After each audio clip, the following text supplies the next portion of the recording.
할렐루야. 우리 옆 사람하고 우리 반갑게 인사합시다. 참 잘 오셨습니다. 은혜 받읍시다. 인사하세요. 참 잘 오셨습니다. 은혜 받읍시다. 좀 옆에 있는 사람에게 좀 진지하게, 성도님은 아무리 봐도 복덩어리가 틀림이 없으십니다. 시작.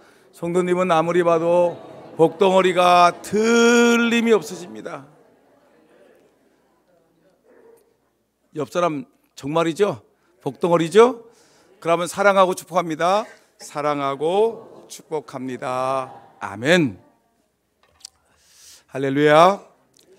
우리 복덩어리 성도 여러분, 오늘 저와 여러분들이 함께 읽었던 출애굽기 14장의 내용은 그 유명한 홍해바다가 갈라지는 그 유명한 사건이 기록된 본문의 말씀입니다. 이스라엘 백성들이 애굽 땅에서 이제 해방이 되었습니다. 그래서 그 250만 전후가 되는 엄청난 사람들이 이제 애굽을 떠나서 이제 가나안 땅을 향해 나가게 되었는데, 조금 가다 보니까 그 앞에 홍해바다가 가로막고 있는 것입니다. 큰일 났습니다. 뒤에는 애굽의 군대들이 이스라엘 백성들을 다시 잡으려고 마병을 이끌고 이들이 쫓아오는 것이었습니다. 앞으로는 홍해바다, 뒤로는 애굽의 군대가 진격을 해오니까 진퇴양난, 어떻게 할 수가 없습니다. 그리고 이스라엘 백성들은 이 하나님을 원망하고 지도자 모세를 원망하기 시작했습니다. 모세야, 우리가 애굽 땅에 죽을 곳이 없어서 우리를 이곳까지 불러와서 우리를 죽이려고 하느냐 하면서 모세를 원망하고 하나님을 원망합니다. 이때 모세가 하나님께 기도한 다음에 뭐라고 하느냐면, 출애굽기 14장 13절 말씀을 보니까 너희는 두려워 말고 가만히 서서 여호와께서 오늘날 너희를 위하여 행하시는 구원을 보라. 너희는 두려워하지 말아라. 가만히 서서 하나님께서 너희를 구원하시는 것을 봐야 되지 않겠느냐 하면서 14절 말씀해 보니까 여호와께서 너희를 위하여 싸우시리니 너희는 가만히 있을지니라. 하나님이 여러분들에게 말씀하셨습니다. 너희를 위하여 하나님이 싸울 거야. 너희는 가만히 서서 하나님이 어떻게 이 홍해바다를 가르고 어떻게 애굽의 군대를 전멸시키는지 너희는 가만히 서서 하나님의 싸우시는 것을 보거라라고 말씀하고 있는 것입니다. 여러분, 하나님이 싸우시겠다는 것은 이 전쟁이 사람의 전쟁이 아니라 하나님의 전쟁이라는 것입니다. 애굽의 군대, 바로의 군대와 모세와의 전쟁이 아니라 애굽의 군대와 하나님과의 전쟁이라는 것이고, 사탄과 하나님과의 전쟁이라는 것을 모세는 분명히 백성들에게 외치고 있는 것입니다.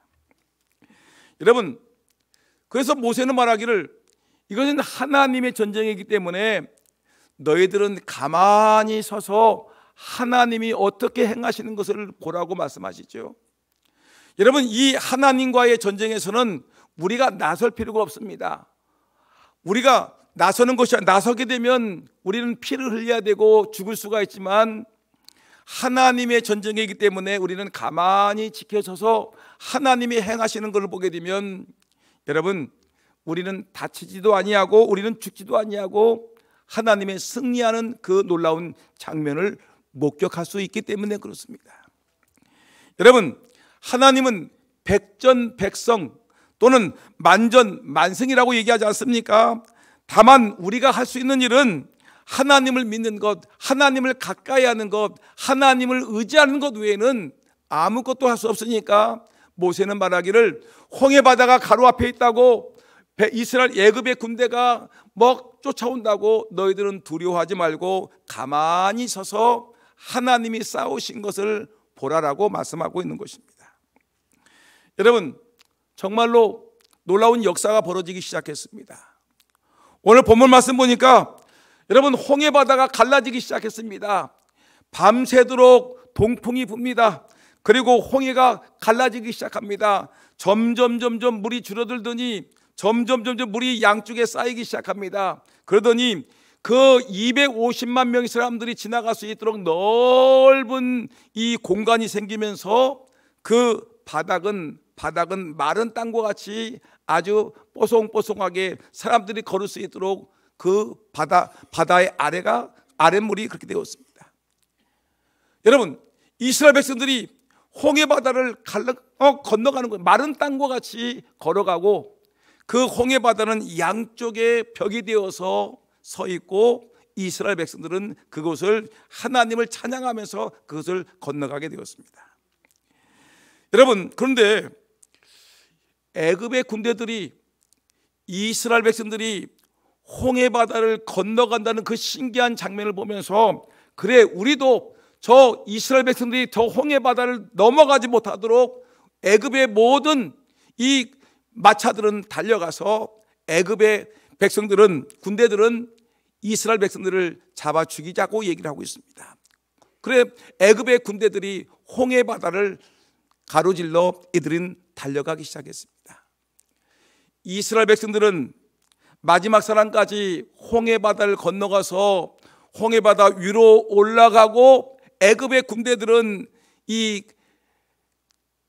홍해 바다 한가운데 들어서는 순간에 하나님 말씀하기를 모세야 다시 손을 들어서 바닷물이 합치게 하거라. 모세가 그 말씀에 순종해서 기도했더니 다시 홍해 바다가 다시 합쳐져서 그 홍해 바다 안에 들어왔던 애굽의 군사들이 순식간에 수장되는 놀라운 광경을 바라보게 되는 것입니다. 여러분, 그래서 출애굽기 15장을 보게 되면 그 엄청난 사건, 홍해 바다가 갈라지는 그 사건, 그리고 애굽의 군대들이 거기에 갇혀서 수장되어 몰살되는 그 사건을 모세와 이스라엘 백성들이 바라보면서 이 출애굽기 15장에는 하나님을 찬양하고 하나님께 영광 돌리는 그 내용들이 노래가 가득 차 있는 것입니다. 여러분, 근데 오늘 여기서 제가 여러분들과 말씀을 나누려고 하는 것은 이렇게 하나님이 홍해 바다를 가르고 그리고 애굽의 군대를 수장시키는 이 놀라운 사건을 바라보면서 우리가 결코 간과해서는 안 될 중요한 사건이 있다는 것입니다.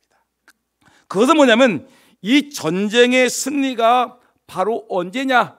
대낮도 아니고 한밤도 아니고 그 전쟁의 승리가 바로 새벽 시간이었다는 것을 성경은 새벽이라는 말을 강조하고 있는 것을 볼 수가 있습니다. 여러분, 24절에도 나왔지만 오늘 27절 말씀을 보니까 한번 화면에 뜨는 27절 말씀 한번 볼까요? 27절입니다. 시작. 모세가 그 손을 바다 위로 내어 밀매 새벽에 미쳐 바다의 그 세력이 회복된지라. 모세가 손을 바다 위로 내어 미는 그 순간에 새벽에 하나님께서 바닷물을 합쳐서 애굽의 군대를 그곳에 수장시켰다고 성경은 우리에게 분명히 말씀하고 있습니다. 여러분, 하나님께서 새벽에 이 놀라운 일을 행하신 것이었습니다. 새벽에 애굽의 군대를 불기둥과 구름기둥으로 이들을 막아버리시고 혼란스럽게 하셨고, 새벽에 이들을 집어넣은 다음에 새벽에 이들을 몰살시키셨으며, 애굽의 그 모든 군대들이 비참한 최후를 마친 것을 성경은 새벽에 이런 놀라운 사건이 있었다고 우리에게 말씀하고 있는 것입니다. 여러분, 성경에 아주 큼직한 사건들이 많이 나오지만 엄청난 이적과 기적이 많이 기록되어 있지만, 근데 많은 내용들을 보게 되면 하나님의 역사하심은 어디서부터 시작되냐면 바로 하루의 첫 시간인 새벽 시간에 강력하게 임한다는 것을 성경은 우리에게 말씀하고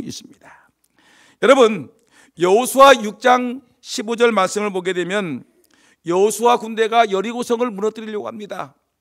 하나님께서 말씀하기를 너는 하루에 한 바퀴씩 이스라엘 백성들을 여리고성을 돌게 하거라. 그리고 마지막 7째 되는 날에는 너는 7일 날은 새벽에 그들이 일찍이 일어나서 여전한 방식으로 성을 7번 돌게 하거라라고 얘기를 했습니다.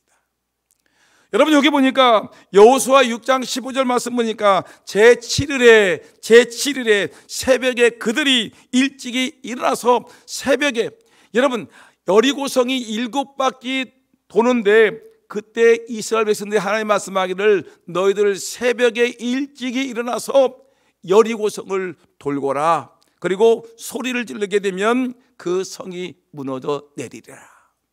새벽에 돌았더니 여러분 그 성이 무너져 내렸다고 성경은 우리에게 말씀하고 있습니다. 느헤미야서에 보게 되면, 느헤미야 8장을 보게 되면 여러분 유다 민족들이 지금 수문학 광장에 모여서 회개기도하면서 이들이 하나님 말씀을 부르면서, 하나님 말씀을 들으면서 회개 운동을 펼치고 있습니다.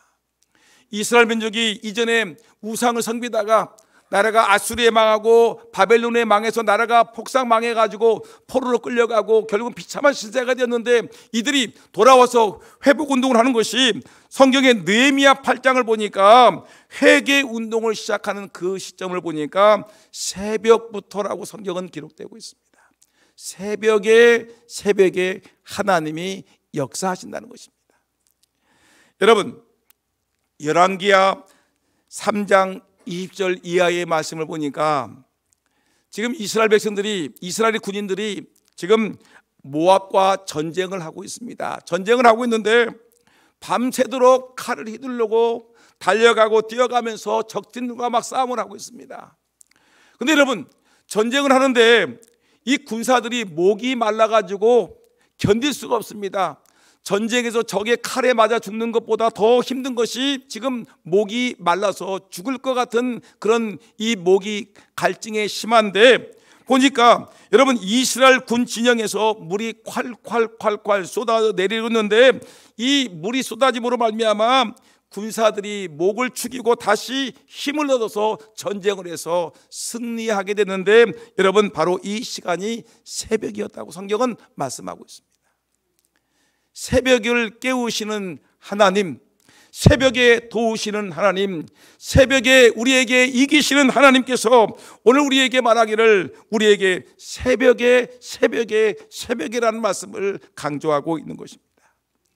만나와 메추라기를 먹일 때도 하나님이 새벽 시간에 나가서 만나를 거두게 하셨고, 고기를 먹고 싶을 때 메추라기를 보내셨는데 새벽에 나가서 그 메추라기를 거두게 하셨습니다.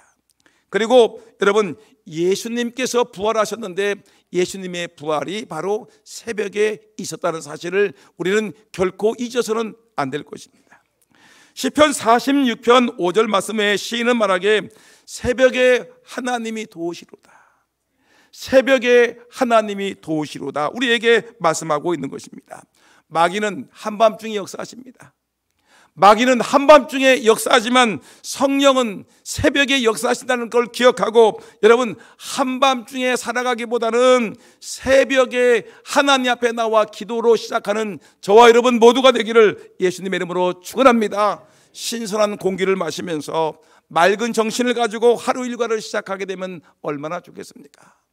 하루를 시작하면서 하나님께 기도하기 좋은 시간, 한적한 시간, 하나님의 도움을 받는 귀한 새벽 시간, 여러분 기도하며 은혜 받는 저와 여러분 모두가 되기를 다시 한번 주님의 이름으로 축복합니다. 그런데 여러분 예수님도 아무리 바빠도 새벽에 일어나서 기도하셨습니다. 마가복음 1장을 보게 되면 예수님의 사역이 소개되는데, 안식일 날 예수님이 얼마나 바쁘신지 아침에 일찍 일어나서 성전에 들어가서 거기서 많은 사람들에게 하나님 말씀을 가르칩니다. 천국 복음을 가르치고 이들이 어떻게 하나님 나라의 시민으로 살아갈 것인가에 대해서 예수님이 말씀을 쫙 강론하십니다. 얼마나 피곤하시겠습니까? 오후에 되니까 베드로의 장모가 열병에 걸려서 심히 아프다는 말을 듣고 신방을 가서 그 베드로의 장모를 고치는 사건이 성경은 기록되어 있습니다. 그리고 밤이 되었습니다. 근데 예수님이 거처하시는 그 집에 사람들이 모여들기 시작하는데 밤이 늦은 시간까지 온 동네가 예수님이 거처하시는 그 집 앞에까지 늦은 시간까지 사람들이 몰려서 예수님께 자기의 병을 고쳐달라고 외치는 것을 볼 수가 있습니다. 여러분, 아침 일찍부터 말씀을 강론하고 신방을 하고 병든 자를 고치는 이 사건, 근데 이렇게 피곤하고 지쳤는데 성경 말씀 보니까 그 다음날 예수님이 피곤하고 지쳤는데 성경 말씀 보니까 그가 아침 새벽에 일어나셔서 한적한 곳에 가셔서 기도하시더라. 여러분, 우리가 피곤하지요? 그래도 우리가 예수님을 본받아 살기 위한 우리 예수 믿는 그리스도인들은 새벽에 일어나서 하나님 앞에 나와 조용한 시간, 한적한 시간에 하나님께 기도해서 은혜 받는 우리 모두가 되기를 예수님의 이름으로 축원합니다. 예수님은 우리에게 기도의 본을 보여주신 것입니다. 종종 이 새벽 기도회를 이 새벽에 기도할 것을 강조하게 되면 아주 통 못마땅해 하는 사람들이 종종 있습니다. 누군가 한번 생각해 보세요. 한번 옆 사람 찾아보세요. 저 사람이 새벽 예배를 얘기하게 되면 좋아할 것인가, 인상을 팍 쓸 것인가 한번 생각해 보세요.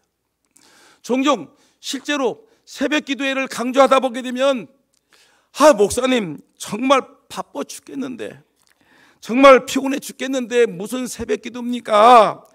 이렇게 얘기하시는 분들이 종종 있는데 여러분, 그게 아닙니다. 이 한국교회, 정말 이 한국교회가 지금 정체 또는 침체 또는 쇠퇴에 빠져 있는데 많은 교회들이 이 교회가 부흥하고 성장하기 위해서 어떻게 할 것인가를 몸부림치고 있습니다.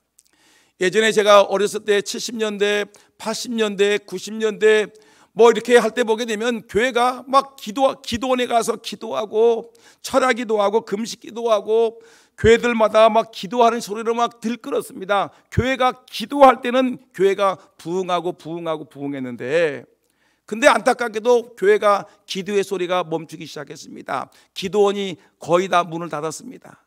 기도하지 않는다는 것입니다. 산에서 올라가서 산기도하는 사람들이 굉장히 약해졌습니다. 그리고 여러분, 기도하는 사람, 교회들마다 기도의 소리가 점점 작아지기 시작했다 보니까 교회는 그 기도의 소리가 멈춰지는 그 순간부터 교회는 정체, 침체, 쇠퇴, 많은 교회들이 문을 닫고 있는 것을 볼 수가 있습니다. 많은 교회들이 어떻게 하면 교회가 부흥하고 성장할 수 있을까 해가지고 좋다는 프로그램을 다 동원해서 이것도 해보고 저것도 해보고, 이 성경 공부도 해보고 저 성경 공부도 해보고, 이런 활동도 해보고 저런 활동도 해보지만, 그러나 여러분, 교회는 인간적인 방법으로 다 동원한다고 해서 교회가 부흥하고 성장하는 것은 결코 아닙니다. 어떤 사람들은 교회가 목사님의 설교를 잘하게 되면 교회가 부흥한다고 얘기하는 분도 있지만, 그러나 그것만이 다가 아니라는 것입니다. 교회 부흥은 철저하게 하나님이 허락하셔야 되는 것입니다.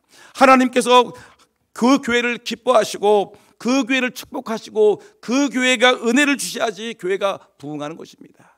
사람이 어떤 인간적인 방법과 수단과 어떤 프로그램을 돌린다고 해서 교회가 부흥하고 성장하는 것은 절대 아닌 것입니다. 그런데 부흥하는 교회들의 특징을 보게 되면, 근데 이 교회들은 모두가 기도하는 교회라는 것입니다.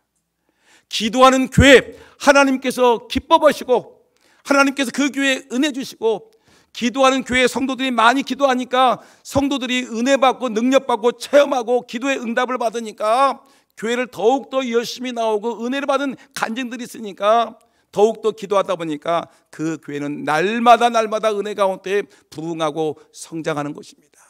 기도하는 교회가 부흥하고 성장할 줄 믿습니다. 기도하는 구역이 부흥하고 기도하는 여러분 각 주일학교가 부흥한다는 사실을 분명히 기억하고 힘을 다해 기도하는 저와 여러분 모두가 되기를 예수님의 이름으로 축원합니다.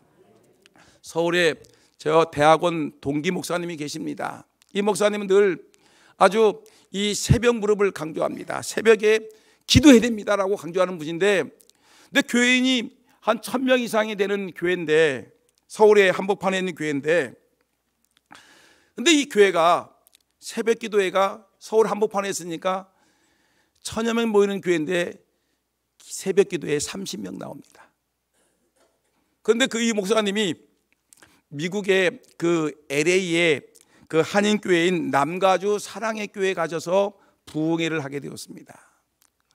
그런데 새벽 시간도 부흥회를 해달라고 요청해서 이제 새벽에 부흥회를 하는데, 미국 바쁜 사람들이 한번 올려라면 우리 같이 뭐 5분이고 10분이고 오는 것이 아니라 올려라면 최소한 30분, 1시간, 2시간씩 걸려서 교회를 오는 것인데 과연 새벽에 몇 명이나 나올까라고 생각하면서 새벽 예배 첫 새벽 시간 나갔더니 여러분, 새벽 기도에 온 사람들이 무려 1300명이 모였습니다.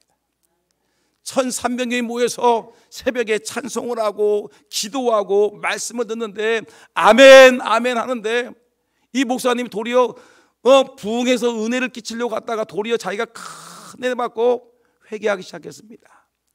아니, 나는 미국 교회가 새벽 기도회를 안 한다고 해서 아주 여유 있게 나는 영적인 강자로 생각해가지고 은혜를 끼치러 갔는데 도리어 내가 미국 교회 한인교회 앞에서 내가 부끄러움을 당하고 왔다고 생각한 것입니다. 회개하기 시작했습니다. 그래서 교회 가가지고 교인들에게 새벽을 강조했습니다. 사람들이 얘기합니다. 이렇게 바쁜데 무슨 새벽 기도를 하십니까? 피곤해 죽겠는데 무슨 새벽 기도입니까? 젊은 사람들이 무슨 새벽 기도를 하겠습니까? 하면서 사람들이 투덜투덜 그랬지만 이 목사님이 새벽을 깨우라, 새벽에 하나님이 도우신다, 새벽에 역사하신다라는 그 설교를 통해서 계속해서 우리 교회가 살고 여러분들이 살고 여러분 자손들이 살고 우리 대한민국이 살기 위해서는 우리 교회가 기도해야 됩니다. 새벽에 기도해야 됩니다. 새벽을 깨워야 됩니다라고 외침으로 말미암아 그 교회가 엄청난 부흥의 역사가 일어났음을 우리가 고백하는 것을 볼 수가 있습니다. 여러분, 우리 금산 장로교회가 이 금산 지역에서 이 금산을 살리는 교회, 영적인 리더십을 발휘하는 교회, 또한 우리 교회 성도들이 정말 은혜 받고 능력 받고 자손들이 잘 되고 삶이 풍성해지고 병든 자가 고침받고 하나님의 은혜를 받는 주님의 기쁘심을 받는 교회가 되기 위해서 새벽을 깨우는 성도가 되고 새벽을 깨우는 교회가 되기를 예수님의 이름으로 축원합니다. 새벽에 기도하는 교회, 새벽에 은혜 받고 새벽에 능력 받는 우리 온 교회가 되기를 예수님의 이름으로 축원합니다. 여러분, 제가 성경을 묵상하다 보니까 놀라운 은혜를 제가 받았는데, 어떤 은혜를 받냐면 시편을 읽다 보니까 시편 5편을 읽다 보니까 제가 눈물을 흘릴 정도로 감동을 받았습니다. 아, 다윗이 정말 이런 사람이었구나. 시편 5편의 내용을 읽어보면 어떠냐면 1절에 3절 한번 읽어볼까요? 다윗이 쓴 시인데 다윗을 한번 여러분 저거 한번 봅시다. 시작. 여호와여, 나의 말에 귀를 기울이소서, 나의 심정을 헤아려 주소서. 나의 왕, 나의 하나님이여, 내가 부르짖는 소리를 들으소서. 내가 주께 기도하나이다. 3절 시작. 여호와여, 아침에 주께서 나의 소리를 들으시리니 아침에 내가 주께 기도하고 바라리다. 아멘. 이 화면 보세요. 1절 보세요. 1절. 여호와여, 나의 말에 귀를 기울이사 나의 심정을 헤아려 주소. 여러분, 이 말씀을 잘 생각해 보세요. 지금 다윗은 어떤 사람이냐면 지금 하나님 앞에 큰 은혜를 받은 왕이고 하나님께 축복받은 장군이었고 나라를 평정하고 큰 왕국을 세웠던 최고의 왕이었지만, 하나님의 은혜를 많이 입은 왕이었지만 그가 왕이 되기까지 수없는 고난을 겪었습니다. 자기의 장인은 사울 임금이 자기를 죽이려고 칼을 휘두르려고 창을 던지고 군사를 동원해서 자기를 죽이려고 10년 동안 쫓아다녔습니다. 10년 동안 도망자가 되었습니다. 얼마나 힘들었겠습니까? 어떨 때는 여러분 자기 목숨을 구하기 위해서 침을 흘리면서 미친 채를 했습니다. 왜? 자기 목숨을 살기 위해서 침을 질질 흘리면서 나는 미친놈이여 하면서 이렇게 여러분 미친 행세를 했던 사람이 누구냐면 다윗이었어요. 얼마나 그 인생이 비참했습니까? 다른 나라에 기웃거리면서 살려달라고 목숨을 구원했던 사람이 다윗이었습니다. 그리고 그가 왕이 된 이후에 그의 아들 압살롬이라는 놈이 이 아들이 자기가 좀 똑똑하고 잘났다고 아버지를 무시하는데 아버지를 내쫓고 자기가 왕이 되고 싶어가지고 쿠데타를 일으켜가지고 이 다윗 임금이 맨발로 도망갔던 그 비참한 날이 있었습니다. 여러분, 다윗은 영광스러운 좋은 날도 많았지만 다윗은 인생이 비참하고 아팠던 속상하고 괴로운 날이 많았습니다. 그런데 시편 5편에 이 자기의 아픈 사연을 기록한 것입니다. 여호와여, 시편 5편 1절 말씀 보니까 여호와여 여호와여 하나님을 부르습니다. 하나님, 나의 말에 귀를 기울이사 나의 심정을 헤아려 주소. 하나님, 내 속상한 사정을, 이 심정이란 말은 뭐냐면 나의 한숨이라는 것입니다. 한숨. 하나님, 내 탄식을 들어주십시오. 내 한숨을 들어주십시오. 이 다윗은 하나님 앞에 나와가지고 하나님, 내가 이런 속상한 일이 있습니다. 우리 아들놈이요 글쎄 나를 죽이려고 칼 들고 나를 쫓아왔어요. 사울 우리 장인어른이 나를 죽이려고 칼 들고 군사를 동원해가지고 나를 10년 동안 쫓아다녔어요. 나라를 다스리는데 이런 일도 있고 속상한 일이 한두 번이 아닙니다. 하나님께서 하나님께 자기의 심정을 토하면서 엉엉엉엉 울면서 하나님께 기도를 했습니다. 내가 주께 기도합니다. 내가 부르짖어 기도합니다. 근데 뭐라고 했냐면 3절 말씀 보니까 여호와여 여호와여 아침에 주께서 나의 소리를 들으시리니 아침에 내가 주께 기도하고 바라리이다. 여러분, 다윗이 하나님께 아침마다 자기의 소원을 말합니다. 자기의 속사정을 다 얘기합니다. 하나님, 내가 이렇게 도망자가 됐고 내가 이런 미친놈 행세를 합니다. 하나님, 내 소원을 들어달라고 기도하는데 이 기도를 언제 하냐면 아침에라는 말이 나오는데 다른 번역 성경을 보게 되면 새벽에 내가 하나님 앞에 나와서 내가 기도하겠습니다. 새벽에 하나님께 나와서 하나님, 내 가슴을 치면서 속상한 일이 있지 않습니까? 여러분, 자녀 키울 때 속상한 일이 왜 없습니까? 여러분, 사업을 운영하시는 분들 사업을 할 때 왜 속상하고 괴롭고 힘든 일이 왜 없습니까? 여러분, 부부가 살면서 다투는 일이 왜 없습니까? 살아가면서 여러분 힘들고 아프고 괴로운 일이 왜 없습니까? 아파서 괴롭고 힘들 때가 있습니다. 일이 안 풀릴 때가 있습니다. 이런 나의 심정을 주님께 내가 다 고백하는 겁니다. 그냥 끙끙 안고서 살아가는 것이 아니라 자기의 아픈 가슴을, 심정을 붙들고 왔다가 새벽에 아침에 주님께 다 토설하듯이 기도하는 것입니다. 그러면 하나님께서 아침마다 부르짖는 다윗의 음성을 들으시고 하나님께서 한숨을 바꿔서 기쁨으로 만들고 탄식을 감사와 은혜로 바꿔주시는 놀라운 사건을 보면서 나는 아침에 내가 주께 기도하고 바라리이다. 저는 이 다윗이라는 사람이 과연 이런 사람이었구나.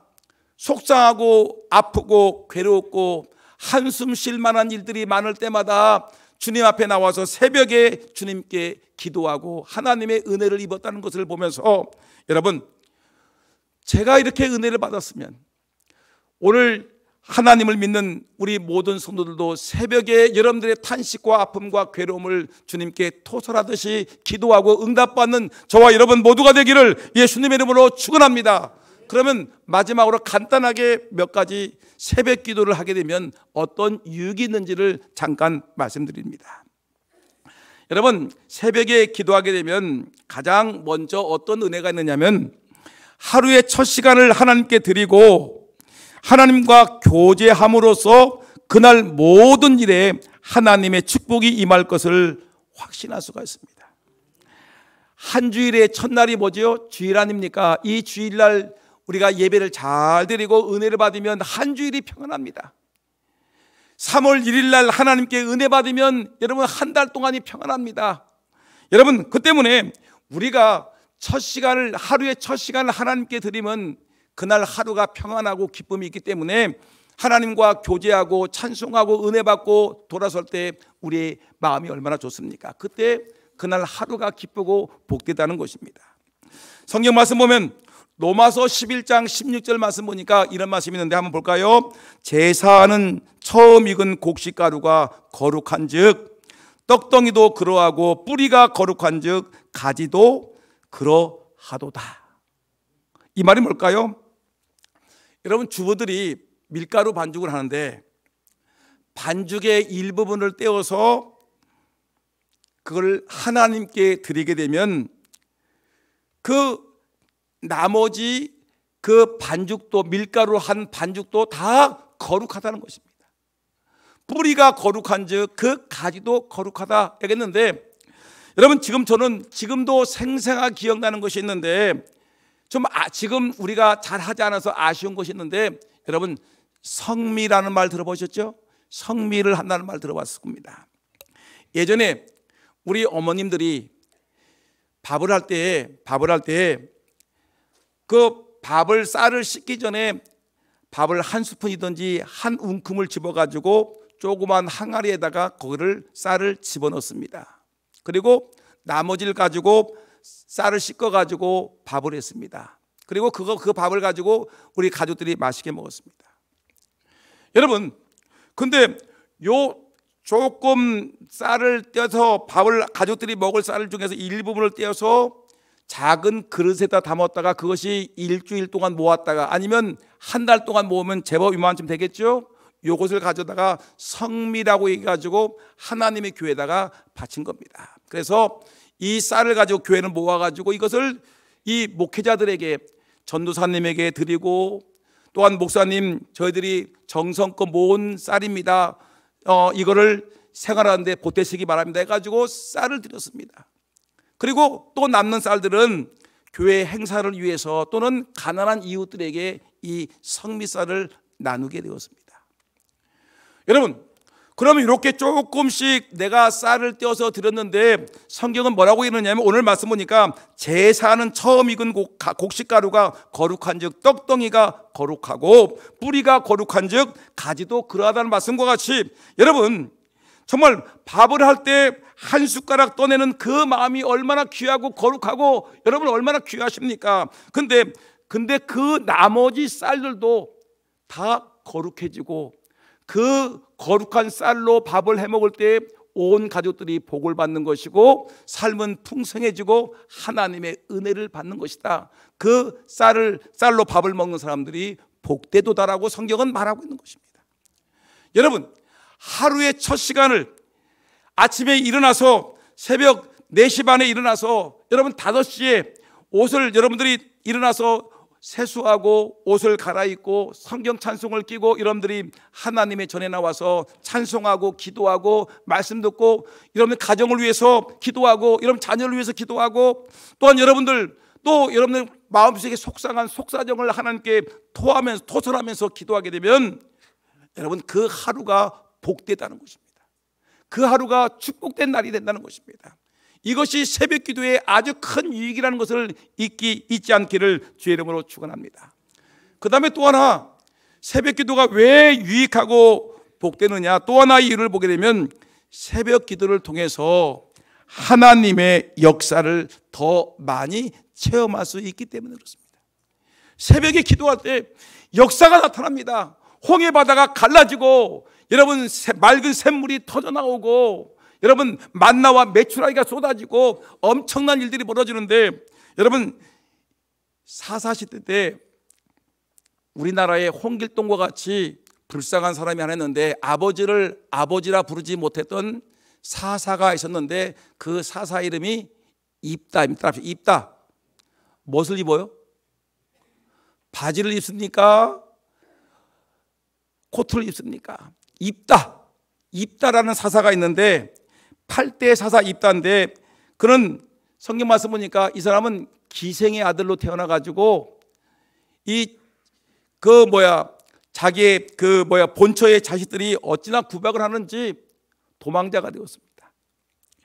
홍길동도 아버지를 아버지로 부르지 못하고 비참하게 살았는데, 근데 이 입다라는 사람도 그렇게 살았는데, 그가 본처의 자식들의 괴롭힘을 당하니까 도망가가지고 산악시대에 저 멀리 떨어진 도비라는 곳에 살게 되었습니다. 근데 이 사람이 힘이 좋았는지 인기가 좋았는지 이 입다가 모여있는 그 도비라는 지역의 산악지대에 그 이스라엘 나라의 모든 깡패들은 다 몰려들었습니다. 그러니까 입다 그 주변에 투기꾼, 협작꾼, 건달, 이 양아치, 모든 성경 말씀 보니까 모든 잡류, 세상 말로 하면 잡놈들이 다 몰려드는 거예요. 몰려가지고 입다가 거기서 쌈을 제일 잘하는지 입다가 거기서 왕초가 되었어요. 오야복이 되었습니다. 오야복, 왕초가 되었어요. 그래서 그 큰 무리를 이끌고 나갔는데, 조직을 이끌고 나갔는데, 근데 그때 이 암몬 나라가 쳐들어와 가지고 이스라엘 나라를 너무너무 괴롭히는 거예요. 못 살게 구는 거예요. 그러니까 장로들이 쫓아왔어요. 저 톱이라는 골짜기에 이 입다가 왕촌으로 타는 군사들이, 큰 젊은 사람들이 무리가 있는데 이 사람들에게 부탁을 한번 해보자.